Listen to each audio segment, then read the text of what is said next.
imbere y'imbaga y'abanya-Uganda, abanyamahanga n'abakuru b'ibihugu na za guverinoma bagera kuri 35 barimo Perezida Salva Kiir wa Sudani y'Epfo, Samia Suluhu Hassan wa Tanzania, Evariste Ndayishimiye w'u Burundi ndetse n'abahagarariye guverinoma barimo na Minisitiri w'Intebe w'u Rwanda Dr Justin Nsengiyumva. Perezida Yoweri Museveni yarahiriye gukomeza kuyobora Uganda muri manda ya 7 mu gihe kingana n'imyaka 6 iri imbere. Preserve, protect and defend the Constitution and observe the laws of Uganda, and that I shall promote the welfare of the people of Uganda. So help me God.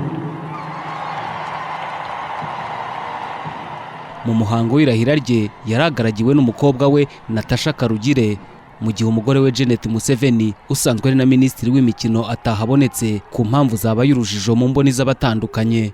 Uyu muhango waranzwe n'akarasisi ka gisirikare no kwerekana ibigango n'igitinyiro cya Uganda binyuze mu ntwaro zikomeye kandi zigezweho. Igisirikare gikuriwe n'umuhungu wa Museveni General Muhoozi Kainerugaba cyamuritse indege z'intambara za vuba, imbunda ziremereye n'imodoka z'intambara mu karasisi kakozwe n'imitwe itandukanye y'ingabo nishamikiye ku gisirikare. Mu ijambo rye, Museveni yagaragaje intambwe igihugu kimaze gutera kibikesha ishyaka riri ku butegetsi rya NRM mu myaka 40 rimaze ku butegetsi, kandi yifashije cyane ingero mu mavideo.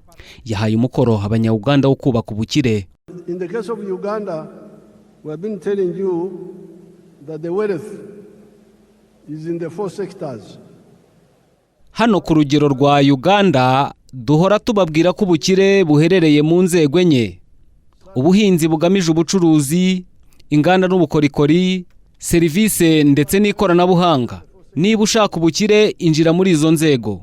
Itegeko rya 4: igihe abantu baremye ubukire nabwo buhanga imirimo. Ntabwo wahanga imirimo myinshi nta bukire. Create wealth. The wealth creates jobs. You cannot have many jobs without wealth.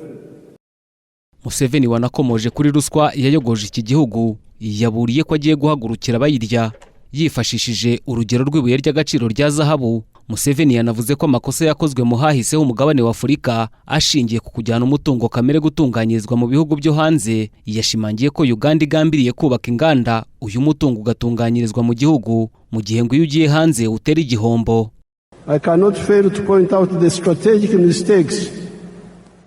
Sinabura kugaragaza amakosa y'ingenzi abayobozi benshi b'ibihugu bya Afurika bagiye bakora mu myaka 70 ishize, kuva Sudani ya Khartoum yabona ubwigenge mu 1955.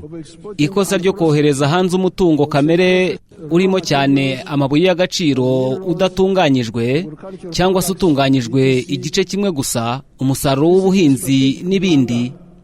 Iri ni ikosa rikomeye ku ngamba z'iterambere. Reka dufate urugero rwa zahabu.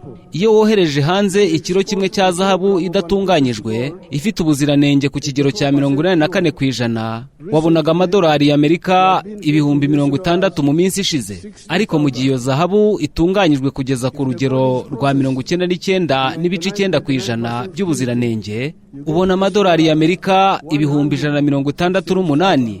Nimwumva ikinyuranyo mu gaciro. Museveni w'imyaka 81 yatsinze amatora yabaye kwa 15 Mutarama 2026 ku majwi 71.6% by'amajwi yose. Yatsinze abakandida 8 barimo Robert Kyagulanyi Ssentamu uzwi nka Bobi Wine wo mu ishyaka National Unity Platform na Nathan Nandala Mafabi wo mu ishyaka rya Forum for Democratic Change FDC. Ni amatora ataravuzweho rumwe kugeza uyu munsi, ndetse hafi ya bose mu batavuga rumwe nawe ntibagaragaye muri uyu muhango, dore ko bamwe banahunze igihugu nyuma y'amatora.